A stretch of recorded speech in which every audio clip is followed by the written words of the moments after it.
Can COVID is an open science collective dedicated to rapidly mobilizing and sharing knowledge to help inform Canada's COVID-19 response.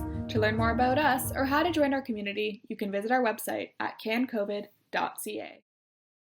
Okay, so we'll get started here. Hello, everyone, and welcome to this week's edition of Can COVID Speaker Series. My name is Rosa Staltieri, and I lead the research and evaluations team here at Can COVID.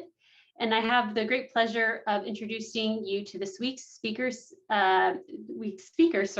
Dr. Maxwell Smith, who is a bioethicist and assistant professor at the Faculty of Health Sciences at Western University. And our title for today is Navigating the Pandemic's Most Difficult Decisions, Science, Policy, and Ethics. So just a few things before we get started.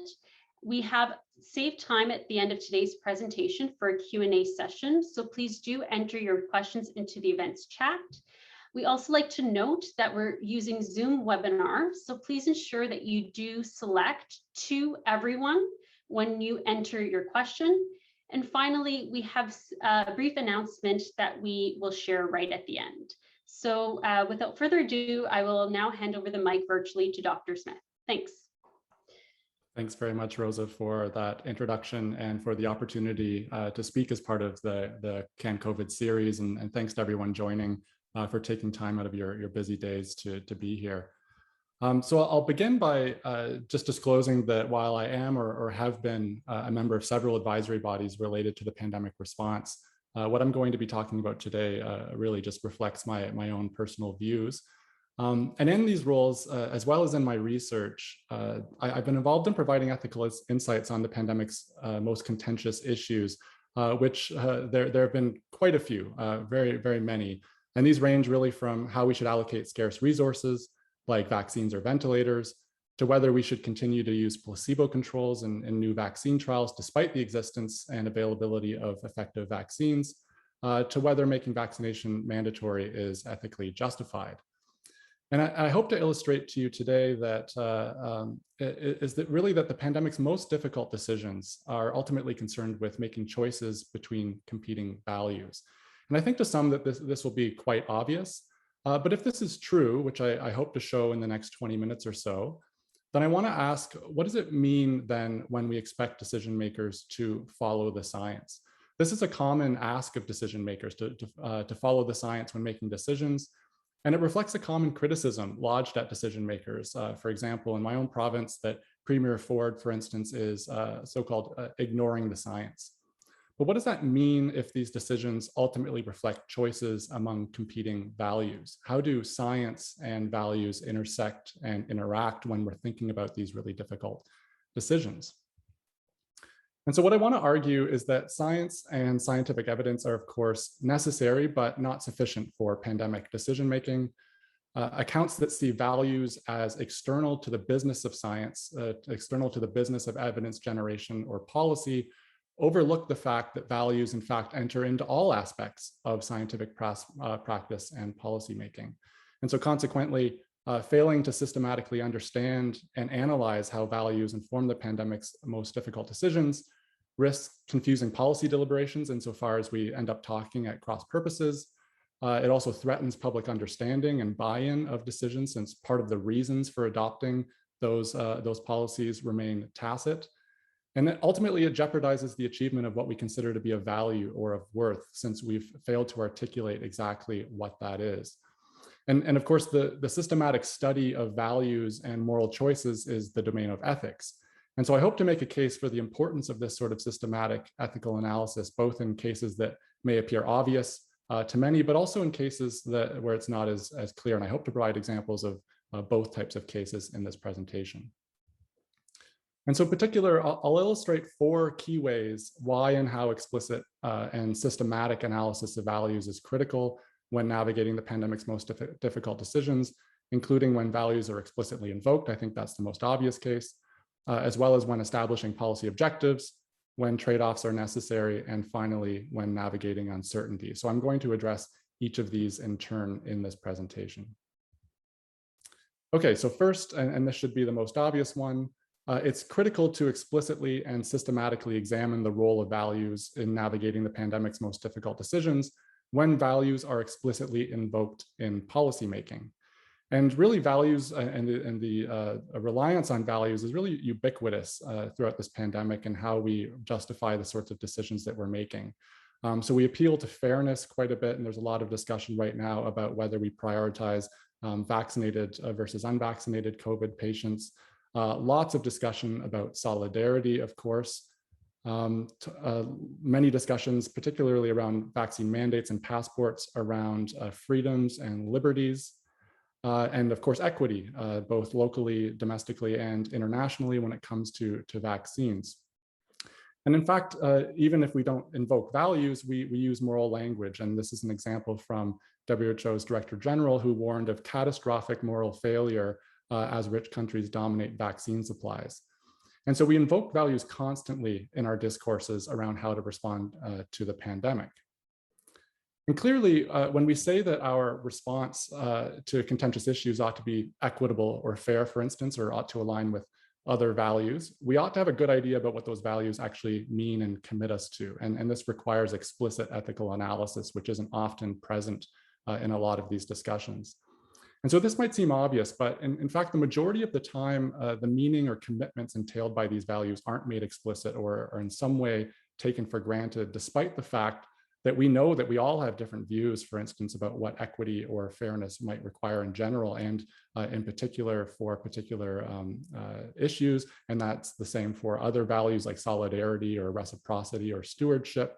And in fact, I've been in conversations, including at WHO, where certain values like equity are taken to be so-called technical terms that actually aren't imbued by these ethical judgments. So it's really important to unpack what these mean as a first instance.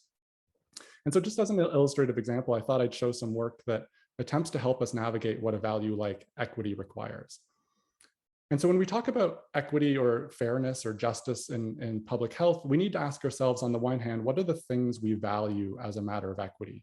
Is it things like access to health services, resources that bring about health?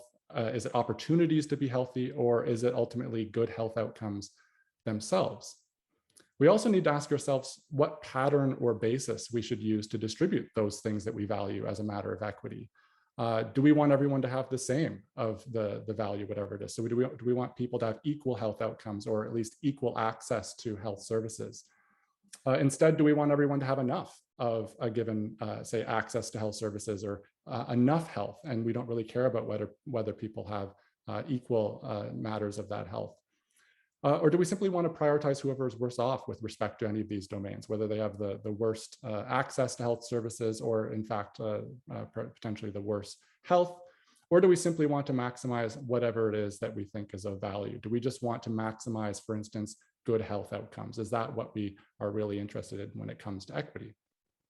And so as you can see from both looking at the things we value as a matter of equity and also the ways we might distribute the thing that we value, there's a lot of different combinations of how we might think about what equity requires in this space. And in some recent work, I've provided this bit of a matrix, which suggests that there's lots of different ways we might think about what equity requires in a particular circumstance. And this is to say nothing of some of the relational or procedural dimensions of equity that we might require in any given scenario. So when we invoke values explicitly in policymaking, as we do so often in the pandemic, we need to be clear about what those ethical commitments actually mean and what's imbued by them. And so early on in the pandemic, we published this piece in the New England Journal that attempts to articulate different ethical values and in fact, the ways that those ought to be interpreted in the context of rationing or distributing different scarce resources like vaccines or hospital beds or ventilators. So that's some of the work that helps to clarify when we say things like equity or fairness, what do we actually mean in general and in the context of a particular issue that we're facing in the pandemic. Okay, so second, it's critical to explicitly and systematically examine the role of values in navigating the pandemic's most difficult decisions, because those values reflect the policy objectives we consider to be of value or of worth. So to help illustrate how this plays out, let's consider one of the most contentious issues that I've had a role in advising or thinking about, which is how to prioritize people for COVID-19 vaccination. There have, of course, been a number of calls to prioritize different groups early on in the rollout of vaccines, including prioritizing teachers and other education workers, including persons with developmental disabilities, prison guards and others in correctional facilities, homeless populations, shelter staff that care for those homeless populations, RCMP officers, police, and other first responders, and even theater actors like NHL hockey players as potential priority groups for vaccination. And so some have argued really that we need to look no further than the evidence to tell us precisely who we should be prioritizing as a matter for these vaccines. And here's just an example of three of the different ways that I think, or three of the different steps that need to be involved in order to come to this conclusion about prioritization, one of which is invariably ethical. And so we can't rely on the evidence alone. So the first is an empirical question, which we need to ask, what are the vaccines actually known to do? Do they reduce risk of death? Do they reduce risk of infection? Do they reduce risk of transmission? And you'll recall when we began rolling out these vaccines, at least in Canada in December, January, we really had evidence from clinical trials that suggested the vaccines were effective in reducing severe disease, less so in terms of infection, transmission, hospitalization and death, although we've had more of that evidence emerge since then. A second step that we need to engage with is to ask what objectives we value the most. So how can we use the harm reducing powers of those vaccines, and what objectives do we want to achieve with those? Do we want to prevent deaths? Is that first and foremost? Do we want to prevent premature deaths as particularly wrong states of affairs? Do we want to prevent hospitalization, illness, infections, transmission? Do we want to protect socially disadvantaged populations or protect critical infrastructure like hospitals? Do we want to keep schools open first and foremost? Do we want to keep businesses open and make sure the economy is thriving? And then we might even think about a meta value where we want to make sure that whatever we do, we're doing it fair and equitably. And then once we've done that, then we need to think about what prioritization strategies will achieve those objectives given what we know the vaccines are capable of doing. Do we want to prioritize those at greatest risk of hospitalization or dying? And that might mean prioritizing those in long-term care, those that are of advanced age. Do we want to prioritize those interacting with the most vulnerable populations? So that might include healthcare workers or those working in long-term care and retirement homes. Or do we want to prioritize those at greatest risk of exposure to the virus, which could again mean healthcare workers and perhaps frontline essential workers? And what I want to drill home here is that two of these questions are absolutely going to be evidence-based, and we want to use the best available evidence we have to inform these decisions. But this second step, which is absolutely crucial, is values-based. The science can't tell us that we should value preventing deaths or hospitalizations over preventing the collapse of critical infrastructure or keeping the economy thriving. These are things that require value judgments. And so failure to engage with these value judgments, I think, have really led to public confusion and frustration, particularly since the science is pretty clear in a lot of these cases. So for example, there's little to argue about when it comes to the science about the risks that teachers face, for instance. They're absolutely at greater risk of being exposed to the virus by virtue of their job. And they can also, of course, serve as a vector of transmission to children.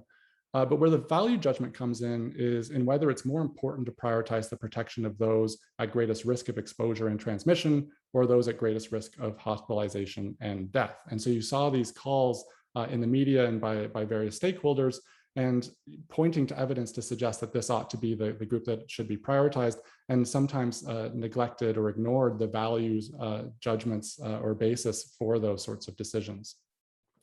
And so in this context, failing to prioritize teachers early on, say in January in the vaccine rollout, at least here in Ontario, could be construed as ignoring the science, given what we know about the exposures that teachers have, if it isn't well understood that greater value was being placed on other objectives like preventing death and hospitalization. And this also quite straightforwardly confused and frustrated many, I think, in regard to Ontario's strategy to prioritize higher risk neighborhoods. So neighborhoods in this strategy were prioritized on the basis of incidence of hospitalization and mortality in conjunction with data about concentration of material deprivation, as well as Black and racialized populations, owing to the fact that we know that such populations tend to be disproportionately disadvantaged from this virus. And so this really ended up, you saw headlines like this, given that some neighborhoods may have been harder hit but based on other metrics, whether it's number of cases or case positivity, and really didn't reflect the values undergirding why those hotspots, for instance, or neighborhoods were chosen in the first place. And so failing to articulate and communicate the values that undergirded those decisions led to, I think, a lot of confusion, frustration, and even a loss of trust. And we did have an ethical framework that was publicly available that provided some clarity about how different values ought to inform those decisions. And of course, this included a clear articulation of the different objectives that were valued and their relative priority to one another. But again, if it's the evidence that's what people are primarily pointing to, either in the media or in the public, and not to the values that undergird the decisions that are being made, then really a major part of the decision-making calculus is missing, and that can lead to confusion and frustration and lack of trust.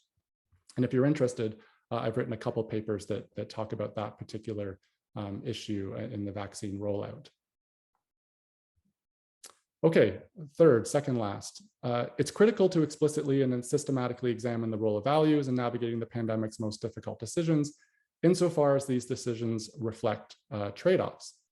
So very much related to the previous point, that we may have particular objectives that we need to identify, but we also need to think about what to do when those objectives come into conflict, and that's where values and ethics become really important. So I think it's critical to note that, of course, we're in a pandemic, and so some degree of harm is likely to be unavoidable. And so it's insufficient, in my view, to point to the harm that may arise with one policy option, for instance, the harms that might occur from lockdowns, as a justification for adopting another policy option, like not locking down. The mere presence of harm is not sufficient warrant to render a policy option unjustifiable. This requires an evaluation of trade-offs. And so decisions about restricting indoor dining are actually a really good example of this and the trade-offs we need to think about. So the evidence suggests that restrictions on indoor dining can, of course, be detrimental to social and economic well-being, which then can, of course, have detrimental health effects.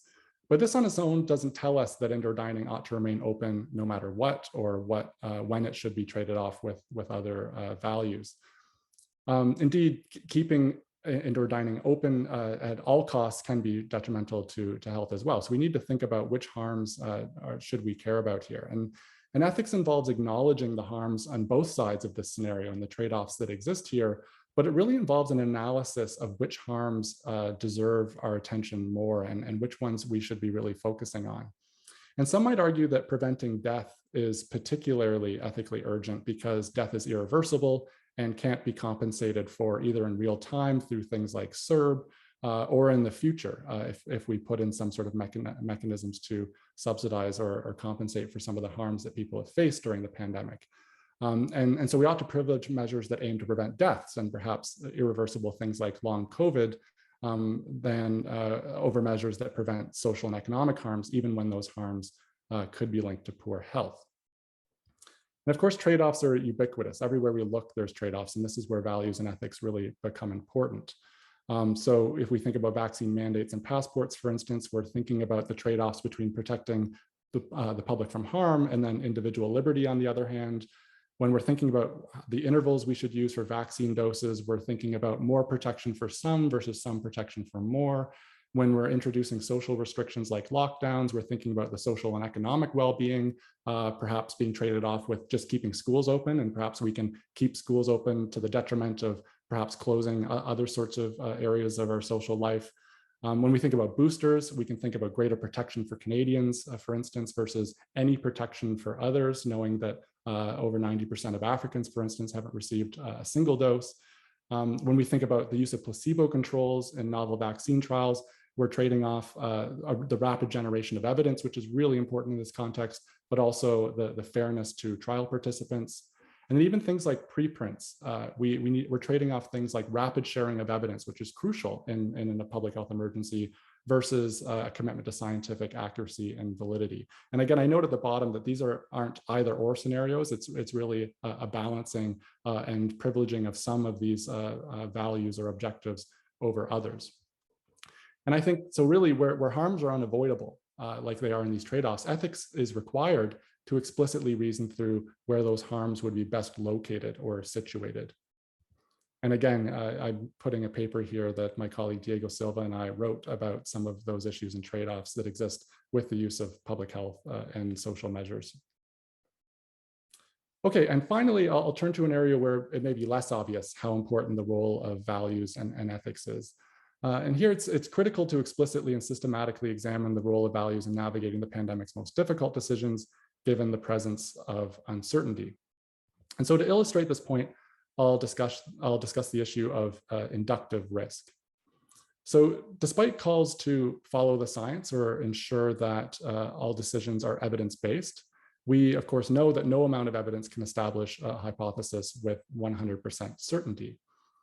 And so accepting a hypothesis, for instance, that epidemiological modeling is correct and that aggressive public health measures are required if we want to avoid the grim outcomes that are predicted by the model, this carries the inductive risk that the hypothesis is incorrect. So there's a chance that this is wrong, and that carries what we call inductive risk. Scientific evidence alone can't tell us whether we should accept that risk or not. Ultimately, ethical and social values are needed to weigh the consequences of those possible errors that we make when we're accepting or rejecting a hypothesis. For instance, whether that epidemiological modeling is true. And really that means using ethical and social values to assess whether the consequences that follow from that inductive risk are acceptable or not. And so, of course, as I mentioned, inductive risk is something that exists in every pandemic-related decision. And despite the fact that we don't really think about the value dimensions of even the scientific evidence that we're producing to inform those decisions. So we can think about, for instance, the inductive risk involved in whether to extend or maintain the initial vaccine dose intervals from clinical trials, whether or not to mix vaccine types, whether to use vaccine passports as a means of limiting community transmission, or even just the use of serological testing. There's always an inductive risk involved here, and we need to think about whether we are willing to accept the consequences of that inductive risk, whether the hypotheses in using or adopting particular approaches in relation to any of these could be wrong. And so it's critical to reflect upon who bears those risks and how those risks are distributed, who has the responsibility for setting the threshold of tolerable error that will guide these decisions. Is that the job of the premier or prime minister or a public health authority? Is this something that we need more public discussion about? Whose perspectives about risk matter and are included when we're thinking about adopting these different measures and the risks that are attendant? And then finally, who has accountability for those risks if it turns out that we were wrong and that created a risk and perhaps potentially harmed members of the population? These are really important value considerations that we need to take into account. And then finally, I just wanted to end by noting that there's much to learn about how values did or did not inform our decision-making during this pandemic. In 2015, Ross Upshur and I examined a number of lessons learned documents that were produced during and after the Ebola epidemic in West Africa from 2014 to 2016. These were documents that were produced by groups like the World Health Organization and Médecins Sans Frontières and other groups like Save the Children. And despite the fact that most of the failures of that epidemic could be construed as ethical failures and failures of not ensuring decisions are meaningfully informed by ethical values and reasoning, nearly all of the failures identified in those documents were construed as technical failures, as if we only needed further evidence or scientific innovation to prevent or mitigate those failings. And I think we can absolutely look to the context of this pandemic and some of the failures, noting that yes, some of them may be scientific or technical, but many of them, of course, are ethical failures. And so I want to end there by noting that despite the many scientific and technical achievements that we've had throughout this pandemic, if we fail to take seriously the role that values play or ought to play, or the role that they didn't play, then it's pretty suspicious, and I'm skeptical as to whether we'll truly learn from some of the deficits that we've had in thinking through some of the most difficult decisions that we faced in this pandemic. So I'll end there, Rosa, and turn it back to you. Thank you. Thank you so much, Dr. Smith. Amazing presentation, and we have lots of engagement in the chat box. So I think we'll get started with the questions. So we have about 5 minutes, so we'll try to get through them all. So the first one is, where does equipoise fit into the ethics of studying worker protections in the pandemic? If an equitable approach is best, why try to see if surgical masks are as good as N95 respirators to protect healthcare workers when we know the respirator is better? Yeah, I think this touches on a crucial point that we have this mantra that we want our decisions to be evidence-based, and of course we should be grounding our decisions in as much evidence as possible. But sometimes this can pervert or distort our actions that we need to be taking to desperately and urgently protect people. And so when there is true equipoise, then certainly, it is important to be doing these sorts of studies to generate the evidence, because we simply don't know what the best approach is. But in other contexts, that's not necessarily the case. And the endless generation of evidence to make sure or make it more certain that we're making the right choice can be detrimental. And so that's something, certainly another place where values enter into these conversations. Thanks. And the next one is, what category of values describes droplet dogma, in quotations, the continued and blatant resistance of acknowledging and especially publicizing aerosol transmission and its inherent risks and corresponding controls? Yeah, I mean, there's a ton there. And I imagine if we spoke to different people that align themselves with that so-called droplet dogma, you might find that they have different reasons for ultimately taking those stances, or at least being less open to shifting perhaps to an airborne theory of the virus.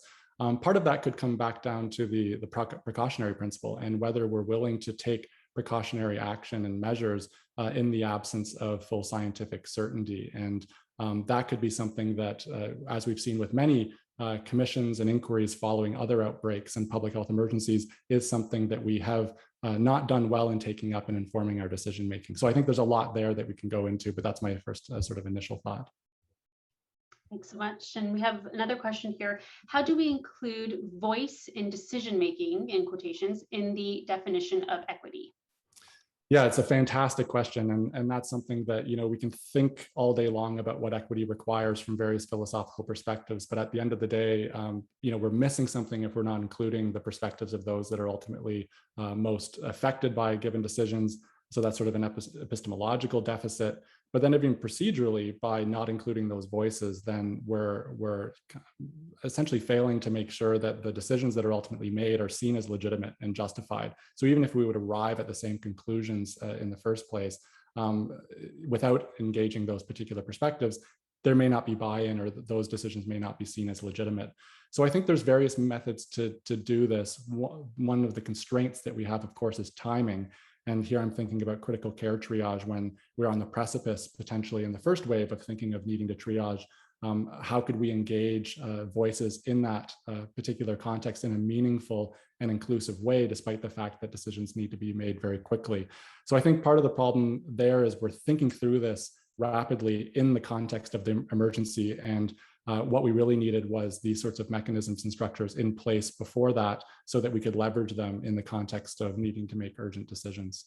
So it's not a full answer, of course, to how we truly meaningfully engage those voices, but those structures are certainly a first step. Absolutely. And the next question here is, considering an ethical dilemma you mentioned, such as vaccine prioritization, how did your work with scientists and policymakers in resolving upon recommendations to the government? Can you elaborate on the collaborative process that helped facilitate ethical perspectives and dimensions? Yeah, absolutely. I mean, so I'd have to take the next few hours to do so, but I can give you a little bit of a taste, I suppose. So as I mentioned, there's both scientific sort of evidential bases for that decision making. So that required engagement with the literature to know what do we know about the vaccines, what do we know about different populations and the risks that they face. That is an important and necessary input. We needed to look to other jurisdictions, of course, to see how they fared with those different their different prioritization schemes. But then the other important point is on those values-based decisions is to engage a broad swath of different stakeholder groups, right? Whether that includes healthcare workers or the groups that we are prioritizing or not. to make sure that we're understanding their perspectives and see where their values lie and whether they align with the overarching values of the framework that we're using. We often found, I think, that there is a great deal of consensus about the priorities that we set in terms of whether we want to prevent deaths and hospitalizations, say, as opposed to infections. Whether that plays out and what populations are ultimately prioritized is a slightly different question. And often that's where the debates occur. And it's about this group versus that group, without actually uncovering what are the foundational values that we have here and what do they then mean for what sort of populations we should identify for priorities. So I think that having that conversation could help dispel a lot of the confusion. And that's what we tried to do in that process.